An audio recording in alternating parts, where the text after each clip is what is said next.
రాశావు బాబు నీకు సంబంధించి ఏది రాస్తున్నా? నాకు సంబంధించి మళ్ళీ అదే అంటావు. డోలే ప్రసాద్ గారు మీరంటే మాకు గౌరవం, జర్నలిస్ట్ అంటే గౌరవం. నా ఇష్ట ప్రకారం నేను రాసేస్తున్నాను కంప్యూటర్ ముందు కూర్చొని. మీరేం ఈ కథనాల తర్వాత చాలా కథనాలు రాశారు మీరు. అయినా జర్నలిజం మీద గౌరవంతో దొంగలపై గజదొంగలు వస్తున్నారని రాశావు. దొంగలపై వివరణ రాశారు అక్కడ. దొంగలపై గజదొంగలు రాశారు. దీనికి ఆయన బీపీఆర్ గారు రావాలి మీకు. నా మీద రాశారు మీరు. నేను చదువుకోలేనంత అజ్ఞాని కాదు, ఈ స్థాయికి రాలా. నువ్వు చెప్పిందే ఒక్కటి డోలేన్ ప్రసాద్ గారు, దీంట్లో మాకు వివరణ ఇచ్చి తీరాల్సిందే. మీ కాడ ఏం ఆధారంతో రాశారు? ఆధారం చెప్పండి. నువ్వే మీ దగ్గర ఏ ఆధారం? నేను రాసిన దాన్ని నేను నిలబడతానని చెప్పండి. అది నేను రాసింది నిజం, నేను నిలబడి నిరూపిస్తా, నేను ప్రూవ్ చేస్తాను నేను అని చెప్పండి. లేదా క్షమాపణ చెప్పండి. ప్రూవ్ చేయడానికి నేనే పోలీసుడు కాదు. నీ ఇష్టమైన రాష్ట్రాన్ని నేను ప్రూవ్ చేయాలంటే జర్నలిజం ఇదేనా? దీన్ని జర్నలిజం అంటారు, బ్రోకరిజం అంటారు. దీన్ని జర్నలిజం అంటారు. నీకు తెలిసిన భాష బ్రోకరేజ్ అయితే అది నీకు తెలిసిన భాష కాదు. నా ఇష్ట ప్రకారం రాసేస్తాను. నా ఇష్ట ప్రకారం నేను ఎవరంటే ఏంటంటే బీపీఆర్ రాసేదానికి చేతులు వస్తాయి, రాసేదానికి. గతం గుర్తించుకో, ఒకసారి గతం గుర్తించుకో. బీపీఆర్ గారి వ్యాపారాలు ఎంత, బీపీఆర్ గారు నెలకు పెట్టే ఖర్చు ఎంత, ఈ వ్యాపారం ఎంత? మీరు కూడా దాంట్లో రాసిందే వ్యాపారాలు ఎంత. డోలేన్ ప్రసాద్ గారు, దీంట్లో మాకు ఇప్పుడు వివరణ కావాల్సిందే.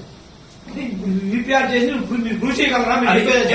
బహిరంగ క్షమాపణ చెప్పండి. లేదంటే ఎక్కడ ఏ మైన్ ఓనరు మీ దగ్గరకు వచ్చి అయ్యా బలవంతంగా నా కాడ వేమిరెడ్డి ప్రభాకర్ రెడ్డి గారు 50% తీసుకున్నాడు చెప్పి నిరూపించండి. బీపీఆర్ గారు ఫోన్ చేసినా లేకపోతే అడిగినా నేను చెప్తా. ఇంకా మళ్ళీ కాదు, మీ కథనాలకు భయపడి ఆయన అక్రమ మైనింగ్ ఆపేసాడు, రాశారు. సంచుల్లో దోచుకు తినేసాడు, బందిపోటు దొంగ. వేమిరెడ్డి ప్రభాకర్ రెడ్డి ఆస్తులు ఎంత, వేమిరెడ్డి ప్రభాకర్ రెడ్డి గారి వ్యాపారాలు ఎంత, హలో రెడ్డి గారు నెలకి ఖర్చు పెట్టే ఇదంత, వేమిరెడ్డి గారి ప్రభాకర్ రెడ్డి గారు ప్రజల కోసం ఖర్చు పెట్టే డబ్బు ఎంత, ఈ ఎంటైర్ మైనింగ్ ఎంత, ఈ సంవత్సర కాలం పాటు నీ కాడ రికార్డ్స్ ఉన్నాయి. లేదంటే అధికారులు కాదు తీసుకో, అసలు ఎంత మైనింగ్ జరిగింది.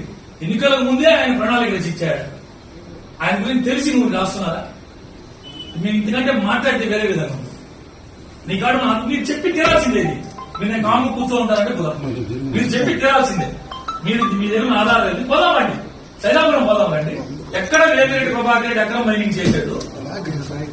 లేదు, ఎవరి సంచులో డబ్బులు పెట్టుకున్నాడు, ఎవరి సంచులో బందిపోటు దొంగతనం చేశాడు? నా పేరు, నా ఫోటో వేసి నేను సమాజం, నా ఫోటో వేసి మాట్లాడు దాని సమాజం. నేను బందిపోటు చెప్పు.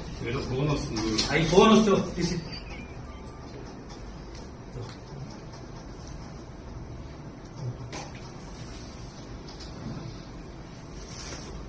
నా ఫోటో వేసి మరీ రాశావు చెప్పు. నేను నా దాని కోసం వచ్చా.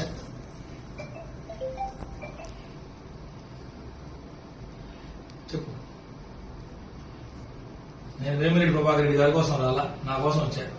మీకు నేనేం రాసింది సార్? ఏమి రాశావు చూసుకో. నేను లీగల్ మైనింగ్ చేయడం తప్ప అక్రమంగా వ్యాపారం చేసే ఉద్దేశం నాకు లేదు అని చెప్తున్నారు రూపుమానాలు. తాను చైనాకు వెళ్ళింది వాస్తవమేని, అయితే మార్కెట్ ఎట్లా ఉందో కోసమే తెలుసుకోవడం వెళ్ళానే తప్ప కొనుగోలుదారులతో ఒప్పందాల కోసం కాదని